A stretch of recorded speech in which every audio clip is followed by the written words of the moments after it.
하나님의 영에 충만했던 어마어마한 사람이죠. 어떤 사람이에요? 자신의 전 삶이 자신의 이익, 자신의 행복에 초점을 두지 않았어요. 광야 가운데 살면서 자신을 철저하게 부인하고 오직 그리스도를 증거하는 삶을 살았던 인물입니다. 그 가운데 너무 강력한 말씀이 선포되니까 혹시 당신 메시아 아니냐고, 그리스도 아니냐고 사람들이 그렇게 의심할 정도로 그렇게 능력 있는 사역을 행했거든요. 여러분, 사역을 능력 있게 그렇게 파워풀하게 행하게 되면요, 빠지는 위험이 있어요. 예수님을 증거하는 것이 아니라 내 자신을 증거하려고 하게 되거든요. 내 자신이 주인공이 되려고 합니다. 근데 여러분, 세례 요한은요, 여기서도 자유합니다. 철저하게 그리스도를 증거하고요, 그리고 자신은 잠깐 있다가 사라지는 그냥 소리에 불과하다고, 자신은 그게 기쁨이라고 이렇게 얘기했던 사람이에요. 그래서 나중에 진짜로 사람들의 관심이 자기에게서 예수님에게로 옮겨질 때도 섭섭해하지 않습니다. 나는 쇠해야 한다고, 예수님만이 흥해야 한다고. 그래서 자신의 제자들조차도, 이 안드레와 요한도 예수님 따라가라고 이렇게 보냈던 사람이에요. 진짜 문자 그대로 성령 충만이 무엇인지, 자신의 삶을 통해서 하나님을 드러낸 것이 무엇인지를 보여주는 전형적인 롤 모델이죠. 근데 여러분, 이 위대한 하나님의 사람도 시험에 듭니다. 2절 이하에 뭐라고 말씀합니까? 그리스도께서 하신 일을 듣고 제자들을 보냈다고. 오실 그이가 당신입니까? 아니면 다른 사람 기다려야 합니까? 여태까지 예수님이 저분이 메시아라고, 나는 저분의 신발끈도 푸는 거 감당하지 못한다고 이렇게 증거를 했는데, 지금 제자들을 예수님께 보냈다는 얘기는 뭐예요? 이런 공식적으로 질문을 제기한 거예요. 공식적으로 의문을 제기한 겁니다. 단순하게 잠깐 있다가 어떤 사라지는 의심, 잠깐의 어떤 마음의 연약감이 있을 수 있잖아요. 그게 아니에요. 세례 영혼의 마음 깊은 곳에서부터 혼란과 극심한 고통을 느낀 겁니다. 어떻게 이게 가능한가, 이런 생각을 한 것이죠. 여러분, 그냥 기도도 식기도에는 안 하는 사람, 거의 안 하는 사람도요, 하나님께 실망할 수 있습니다. 근데 여러분, 그런 사람은 전 인격적으로 혼란과 침체를 겪진 않아요. 왜요? 하나님에 대한 기대가 원래 없었거든요. 혹시나 몰라, 그래서 하나님께 기도를 합니다. 그런 사람은 낙심이 올 때도요, 그냥 당연하게 받아들여요. 근데 여러분, 하나님께 정말 진지하게 신앙생활 하는 사람은요, 하나님에 대한 기대가 있거든요. 그렇기 때문에요, 진지한 시험에 들 수가 있어요. 이 당시 세례 요한이 감옥에 가 있었을 때입니다. 이유가 있었죠. 분봉왕인 헤롯 안티파스였거든요. 그 사람을 비판을 했어요. 이 헤롯 안티파스가 자신의 이복 형제의 아내와 불륜에 빠집니다. 그래서 자신의 전처를 버려요. 그리고 이복 형제의 아내인 이 헤로디아를 아내로 취하게 됩니다. 그것에 대해서 세례 요한이 비판을 한 것이죠. 그러니까 감옥에 가둬버립니다. 그리고 결국 이 감옥에서 순교에 이르게 되거든요. 근데 이때 감옥에서 세례 요한이 예수를 보고서 너무나 큰 시험에 빠진 거예요. 왜요? 세례 요한이 던진 메시지가 있었거든요. 마태복음 3장 10절에 보면 뭐라고 되어져 있냐면, 좋은 열매를 맺지 아니하는 나무마다 지켜 불에 던져질 거라고. 나는 너희를 회개하기 위해서 물론 세례를 베풀지만 내 뒤에 오시는 이는 나보다 능력이 많으시다고. 그런 성령과 불로 너희가 세례를 베푸실 거고, 손에 키를 들고 자기의 타작마당을 정하게 하사 알곡은 모아 곳간에 들고 쭉정이는 꺼지지 않는 불에 태우실 거라고. 뭐요? 하나님의 심판을 선포를 했거든요. 근데 이상해요. 드디어 그렇게 기다렸던 메시아가 오셨는데, 헤롯 왕과 같은 이 악인들의 죄를 지적하고 심판하시긴커녕 헤롯의 죄에 대해서 공개적으로 지적도 안 하시는 거예요, 지금 예수님이. 여러분, 세례 요한이 왜 시험에 들었습니까? 본인이 전적으로 예수님께 헌신을 했는데 어려움에 처한 자기 자신에 대해서는 조금 더 돌아보지 않았기 때문일까요? 물론 그것도 굉장히 중요한 이유일 수 있습니다. 근데 저는 이게 가장 핵심적인 이유는 아니라고 생각이 들어요. 왜요? 세례 요한이 갖고 있는 이 하나님의 영광에 대한 그 열정이 있거든요. 지금 세례 요한이 지금 당신 맞냐고, 당신 진짜 메시아 맞냐고, 지금 그 질문을 하고 있습니다. 이 질문 뒤에는요, 신학적인 질문이에요. 신앙적인 두려움이 있다고요. 지금 뭘 생각하고 있느냐면요, 지금 예수님의 사역이 하나님의 영광을 드러낸 것처럼 보이지 않는다는 거예요. 요한이 평생 갖고 있었던 이 메시아 신학의 핵심은, 메시아가 오셔서 그 통치를 시작하시면 제일 먼저 하는 게 뭐야? 악인들 심판하시는 거거든요. 그 심판의 첫 대상자가 누구겠어요? 헤롯 왕조, 그리고 타협한 종교 지도자들이거든요. 요한은 그들을 향해서 이 독사의 자식들아 이러면서 시작을 했거든요. 예수님은 죄를 지적하지 않으시는 거예요. 이 악인들의 죄를 지적하고 심판 안 하세요. 오히려 어떻게 하십니까? 가난하고 병든 사람들, 죄인들에게 치유의 손길을 내밀고 계시더라는 거죠. 이건 세례요한이 보기에 말이 안 되는 상황이에요. 물론 우리는 압니다. 하나님의 그 심판이 철저하게 이루어지죠. 어디서요? 1차적으로 십자가에서 이루어집니다. 그 모든 죄를 예수님 십자가에서 감당을 하시는 거거든요. 그리고 재림 때 문자 그대로 철저한 심판이 나중에 이루어지겠죠. 그러나 세례요한은 지금 이 상황을 모르는 중이죠. 지금 세례요한은 예수님이 일하시는 게 지금 하나님 방식 같지 않다는 거예요. 하나님이 마치 실패한 것처럼 보이더라는 거예요. 그 가운데 신앙이 철저하게 지금 약해져 있습니다. 문자 그대로 여러분, 세례요한과 같은 의인이 메시아가 지금 임했는데, 그 시대에, 메시아의 통치 시대에 악인에 의해서 죽임을 당하게 된다면 이게 어떻게 하나님의 나라가 임한 것이냐고, 이게 어떻게 메시아의 시대가 시작된 것이라고 할 수 있느냐고, 지금 이 질문을 던지는 거예요. 여기서 만약에 의인인 세례요한이 악인에 의해서 죽임을 당하게 된다면 어떻게 되는 겁니까? 지금 하나님의 계획도 지금 잘못된 것 아니냐고, 끝장나는 거 아니냐고, 내가 이렇게 죽으면 하나님의 계획이 실패처럼 보이지 않겠냐고, 지금 이 질문을 던지는 거예요. 그러면 여러분 혹시 이런 질문을 할 수 있습니다. 아니, 이전에 선지자들도 많은 사람들이 순교에 이르렀잖아요. 근데 왜 세례요한은 이렇게 유난을 떨까요? 왜 이렇게 이전의 선지자들과 다른 모습을 보이냐 하는 것이죠. 두 가지 이유가 있어요. 첫 번째는요, 이전의 선지자들은 위기 순간에 반전이 있었어요. 이런 다니엘 같은 경우, 새 친구들 같은 경우 어땠습니까? 풀무불에 던져지고 나서도, 사자굴에 던져지고 나서도 하나님의 특별한 역사하심 가운데 건져를 받았거든요. 반전이 있었다고요. 엘리야의 경우도 마찬가지고요. 근데 세례요한은 반전이 없어요.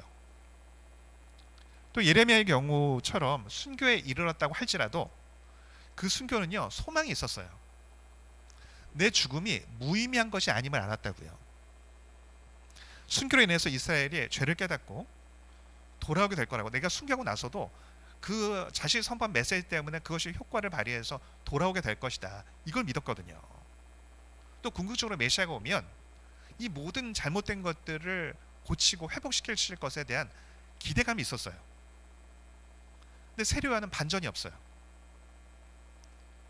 그리고 모든 선지자들이 그래도 메시아가 오면 모든 것들이 회복될 것에 대한 그 기대감이 이전 선지자들이 있었는데, 아니 진짜로 그렇게 소망했던 메시아가 왔는데 반전이 없는 거예요. 하나님 통치 시대에 악인에 의해서 의인이 목이 잘려 순교를 한다니,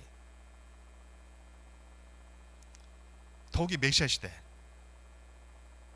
그러니까 세례요한의 두려움은요, 자신의 그 죽음에 대한 어떤 혼란이 아니에요. 두려움이 아니에요.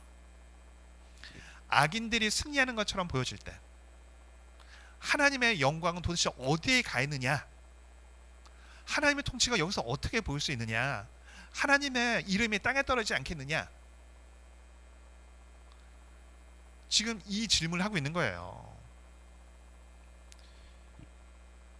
예수님은 이 하나님의 신실한 백성들이 시험에 들 수 있다는 것을 아세요. 그래서 6절에 이렇게 말씀하십니다. 누구든지 나로 말미암아 실족하지 아니하는 자는 복이 있도다. 예수님 보면 실족할 게 너무 많은 거예요. 근데 이 시험된 세례 요한에게 예수님의 답변이 무엇입니까? 5절입니다. 자, 우리 5절 함께 보겠습니다. 읽겠습니다. 맹인이 보며 못 걷는 사람이 걸으며 나병 환자가 깨끗함을 받으며 못 걷는 자가 들으며 죽는 자가 살아나며 가난한 자에게 복음이 전파된다 하라.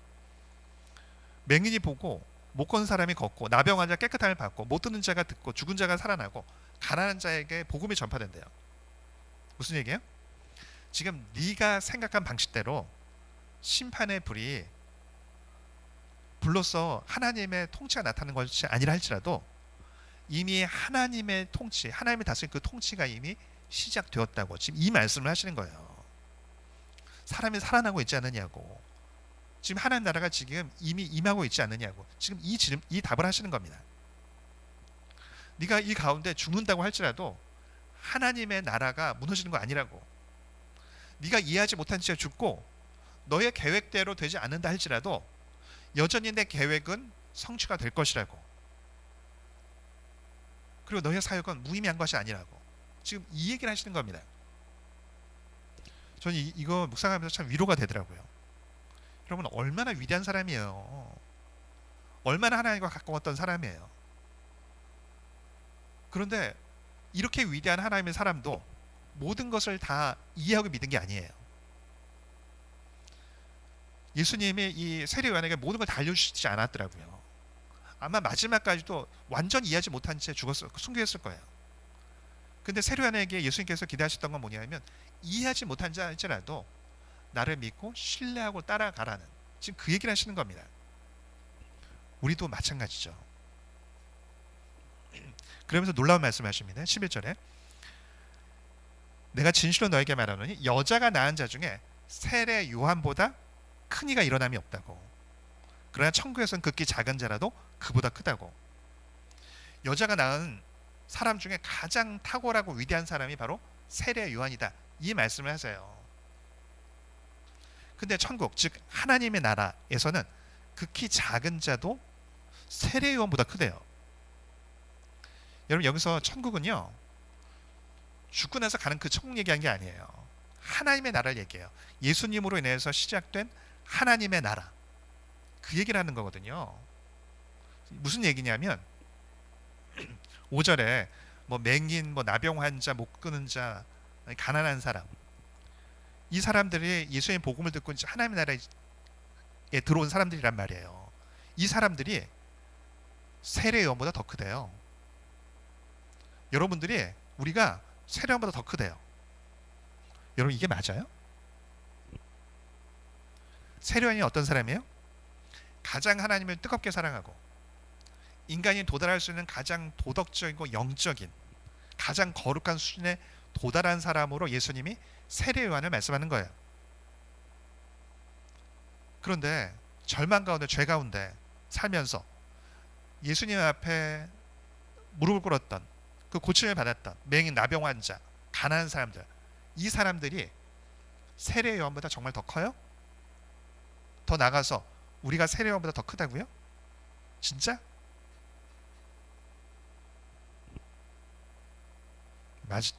맞죠. 예수님이 그냥 하신 얘기가 아닙니다. 그냥 빈말로 하신 얘기가 아니에요. 여러분, 맹인, 나병 환자, 세리와 창녀, 이 사람들이 왜 천국에 들어갈 수 있어요? 자신이 하나님 원하시는 그 의의 그 기대치에 만족을 시켰기 때문이에요? 아니죠. 하나님 나라 어떻게 들어가요? 내 의를 도저히 붙잡을 수 없어서 절망 가운데, 하나님, 나는 심판마다 마땅합니다. 내가 내 죄를 보니까 난 심판마다 마땅합니다. 내 감히 하늘 향해서 고개를 들 수도 없습니다.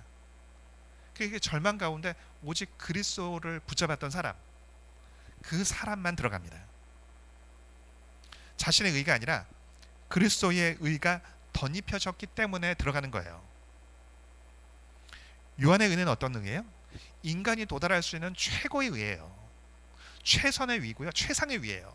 이 이상의 의가 없어요. 그럼에도 불구하고 천국의 가장 작은 자는 그보다 더 나은 그리스도의 의 위에 서 있는 겁니다.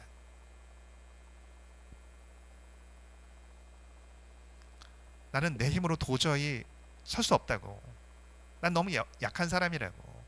난 너무 죄인이라고. 그렇게 고백하는 사람.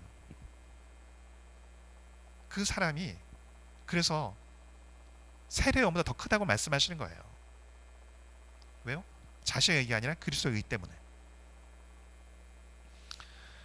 세례 요한이 시험 든 이유가 이렇게 얘기들을 합니다. 그러니까 예수님의 이 초림과 재림을 세례 요한은 겹쳐 보았기 때문이다. 근데 여러분 이게 이 표현이 맞긴 한데 더 근본적인 이유가 있어요. 세례 요한은 구약에 속한 사람이에요. 그러니까 구약에 속했다는 얘기는 뭐냐면요, 하나님 나라의 관점이 어떤 것이냐, 하나님의 나라가 임하는 것이라기보다는 내가 내 노력으로 내가 거룩해져서 하나님께 나아가야 돼요. 내가 하나님의 나라를 만들어 가야 한다고 생각을 하는 거예요. 그래서 메시아 시대에 순교하면 안 돼요. 그 전에는 순교할 수 있는데 메시아 시대에는 그러면 안 된다고요.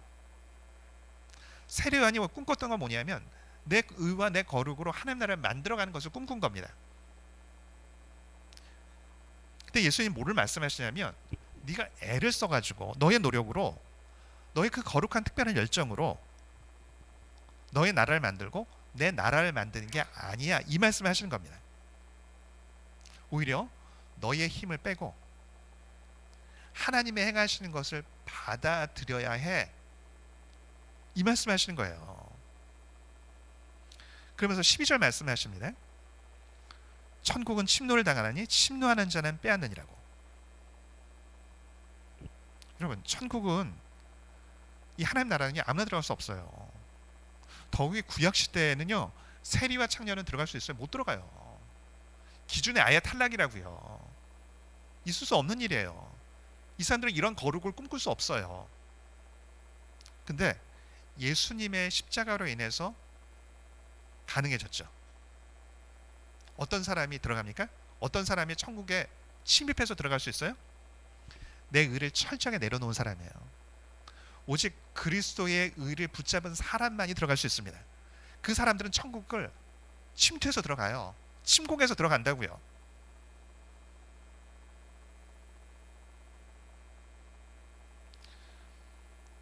여러분, 이후에 이제 이 스데반의 순교가 일어나잖아요. 근데 스데반의 순교를 보면요, 세례 요한과 달라요.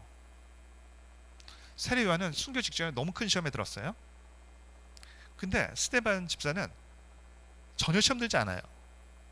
사람들이 자기를 대적하고 자기가 이 순교하기 직전인데도 불구하고 모든 사람들이 자기를 대적하면서 막 이 분노 가운데 자기를 쳐다보고 있는데도 천사의 얼굴과 같이 되었다라고 되어져 있거든요. 그 얼굴이 천사의 얼굴 같았다고. 그리고 돌에 맞아 죽으면서도 이 죄를 저들에게 돌리지 말라고, 그렇게 하면서 기도하면서 죽거든요. 아니, 왜 스데반과 다른 반응을 볼 수 있었어요? 스데반이 더 위대한 사람이기 때문이에요? 아니에요. 하나님의 나라가 이미 그 안에 들어와 있기 때문이에요. 이후에 어떤 이 네로 황제의 핍박이나 이런 상황에서도 지극히 평범한 사람들조차도 스데반보다 세례 요한보다 훨씬 더 나은 순교의 모습을 보이는 이유가 여기에 있습니다. 내 힘으로가 아니라 내가 이해하지 못한다 할지라도 하나님이 내 죽음이 여기서 끝나게 하지 않을 거라는 걸 믿었다고요. 결국 하나님이 하나님 일을 하실 것을 신뢰했기 때문에 도저히 이해가 안 되는 그 상황에서도, 하나님의 일하심이 보이지 않는 도저히 이해가 안 되는 그 상황에서도 자신의 힘을 빼고 하나님이 이끄신 대로 갈 수 있었던 거예요. 그럼 제가 가끔은 어떤 부류의 사람들과 이야기를 하면 막 끝나고 나서 되게 답답할 때가 있어요. 어떤 사람이냐면요, 예수님을 입술로는 주인이라고 고백을 하는데 진짜 얘기를 해보면 삶의 주인이 예수님이 아니라 그냥 도덕적인 롤모델로 여기는 사람을 종종 만나거든요. 예수님이 우리가 닮을 게 너무 많죠. 그러나 여러분, 예수님은 우리의 도덕적인 롤모델이 아닙니다. 우리의 삶의 주인이에요. 우리가 우리의 힘을 빼고 전적으로 하나님께 맡기고 따라가야 할 뿐이라고요. 우리는 자꾸 어떤 고집이 있느냐면요. 나 보기에 내 보기에 내 삶의 질서가 잡혀야 한다고 생각을 해요. 하나님 나라의 일하심이 나 보기에 옳게 돼야 한다고, 나 보기에 질서가 잡혀야 한다고 여긴다고요. 근데 여러분, 이 고집이요, 내 삶을 망가뜨리고 하나님의 일을 그르치게 만든 핵심 이유더라고요. 모든 어려움, 깨어짐, 신앙이 있는 사람, 가정, 교회, 나라, 다 이런 이유 때문에 깨어져요. 내가 악을 의지적으로 행하겠다가 아니라 나 보기에 옳게 행하겠다고, 하나님께 맡기지 못하고. 이 태도가 내 삶을 결정적으로 어지럽히는 핵심 이유라고요. 여러분, 독일이 2차 세계대전 전에 대다수가 신앙인이었어요. 90%가 신앙인이었습니다. 이 종교국장인 이 루터의 나라잖아요. 그런데도 놀랍게도 이 히틀러에 열광을 했거든요. 그러니까 2차 세계대전이 일어났던 중요한 이유가 여러 가지가 있지만 그 중에 하나가 뭐냐면요. 왜 못 막았냐면 사실은 교회가 넘어갔기 때문이에요. 독일 이 카톨릭 교회와 개신교회까지도요, 이 루터 교회까지도 다 넘어갔어요. 고백교회 일부 교회들을 제외하고는. 사실 교회가 정신을 차리고 있었으면은 막을 수 있었던 비극이었거든요. 근데 배경을 보면요, 이해가 너무 돼요. 1차 세계대전에 패망하고 나서 완전히 독일 경제가 파탄 나버리거든요. 대공황, 뭐 극심한 실업난, 경제가 완전히 망가져 버렸죠. 근데 히틀러가 정권을 잡자마자 단기간에 경제를 회생시킵니다. 엄청난 뭐 인플레이션, 디플레이션 다 잡아내요. 그리고 두 번째로 했던 건 뭐냐면요, 이 당시에 어떤 분위기가 있었냐면 독일 내 공산주의 혁명을 일으키려는 시도들이 있었어요. 종종 거리에서 이제 물리적인 어떤 그런 저항이 있었거든요.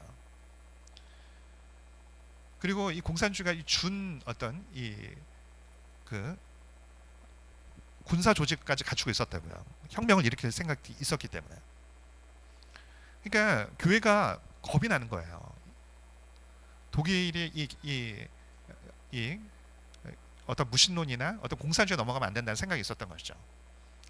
그때 이 히틀러가 교회에 어떻게 꼬드겼냐면 이렇게 꼬드깁니다. 우리가 공산주의 막아주겠다고, 카톨릭 교회와 개신교회를 우리가 지원하겠다고, 우리는 교회의 가치를 존중한다고, 우리는 교회의 편이라고. 그래서 교회 안에서조차도요, 하이 히틀러 만세를 외치고, 일부 이 학자들은 메시아와 이 히틀러를 동일시하기까지 했다고요. 여러분, 근데 이해되지 않아요? 너무 강력하게 공산주의가 밀고 들어오니까 그걸 받아들일 수 없잖아요. 그리고 실제로 그렇게 애를 써서 공산주의를 막았습니다. 근데 어떻게 돼요? 더 큰 악이 독일을 장악을 해요. 그리고 전 세계를 삼켜버립니다. 내가 내 힘으로 하나님 나라를 맡겠다라고 했던 그 시도예요. 근데 결국엔 그게 어디로 연결돼요? 그 노력이 많은 사람들을 더 수렁에 빠뜨려요. 오히려 너무나 사단적인 역할을 감당하게 돼버렸다고요. 공산주의를 막겠다라는 이유 때문에 진화론에 근거한 유대인 학살, 이걸 주장해도 그걸 다 교회 안에서 용인을 해버렸어요. 아니고 아니라고 해야 되는데. 그냥 하나님의 말씀 따라 그 옳은 것은 옳고 아닌 것은 아니고, 내가 할 수 있는 한도 내에서만 해야 되는데 영향력을 행사하려고 했단 말이에요. 내 힘으로 악을 제어하고 심판하고 하나님 나라를 만들겠다고 했던 그 시도들이 결국 훨씬 큰 악을 불러일으키는 그런 이유가 된 겁니다.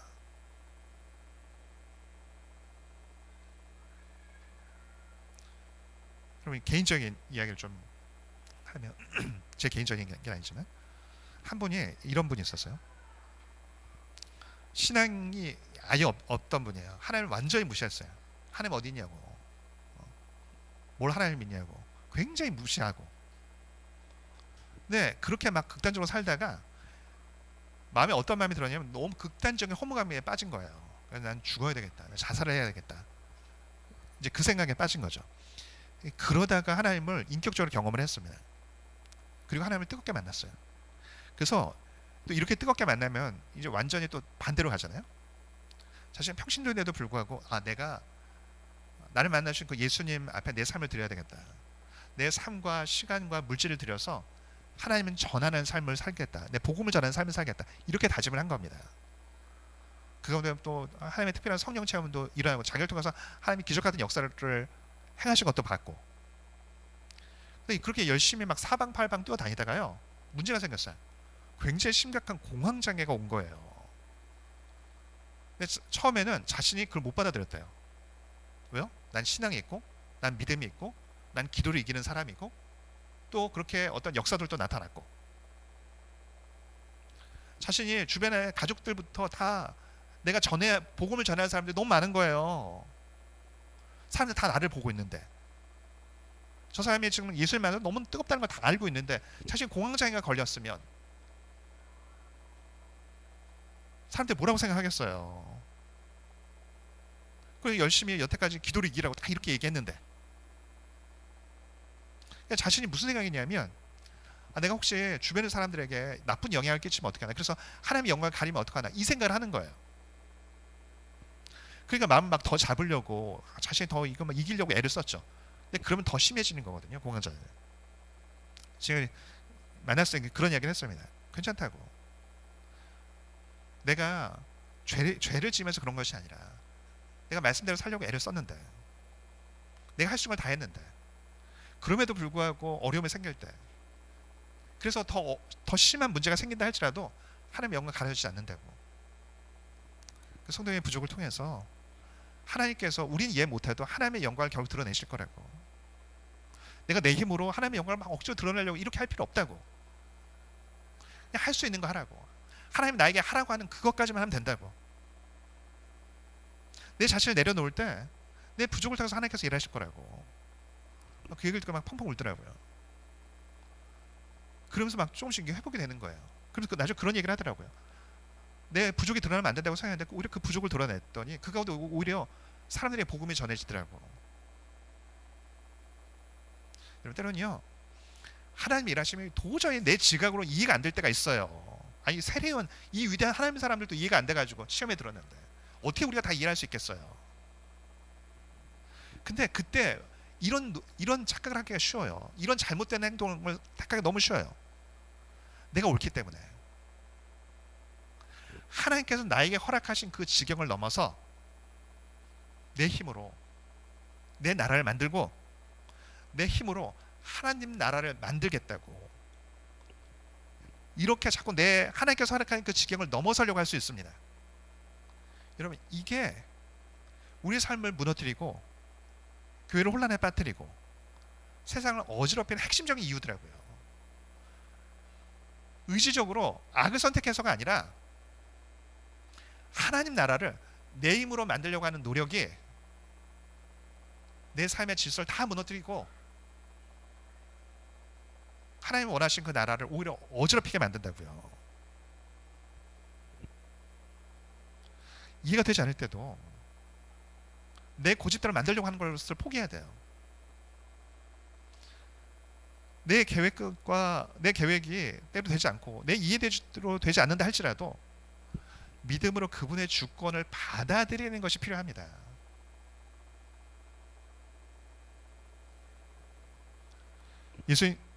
예수님께서 원하신 것이 뭐예요?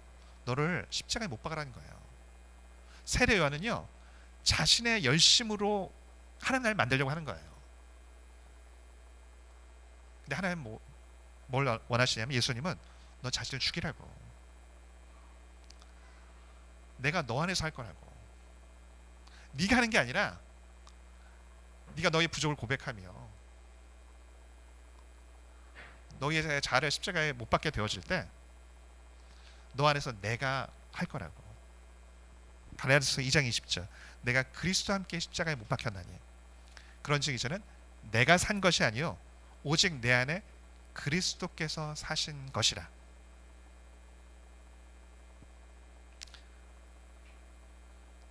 하나님께서 원하시는 게 바로 이런 겁니다. 내가 하는 게 아니라 너가 너의 자를 십자가에 못 박으라고. 그럼 내가 너 안에서 할 거라고.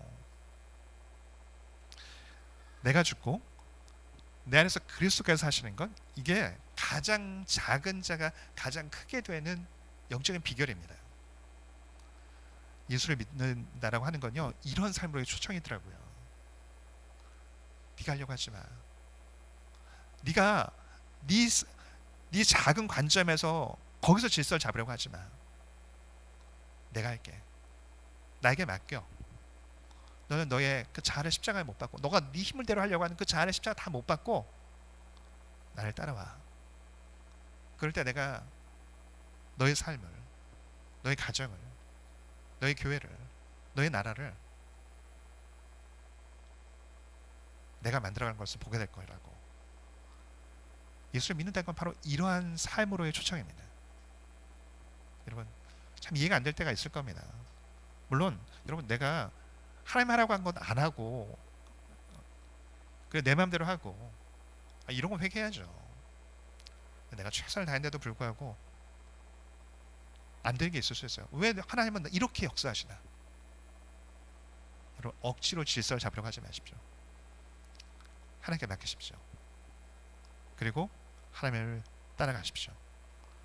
결국 그 가운데 하나님께서 내 자아를 내려놓고 하나님께 앞에 나아갈 때 하나님께서 우리를 통해서 일하신 것들을 보게 될 것입니다.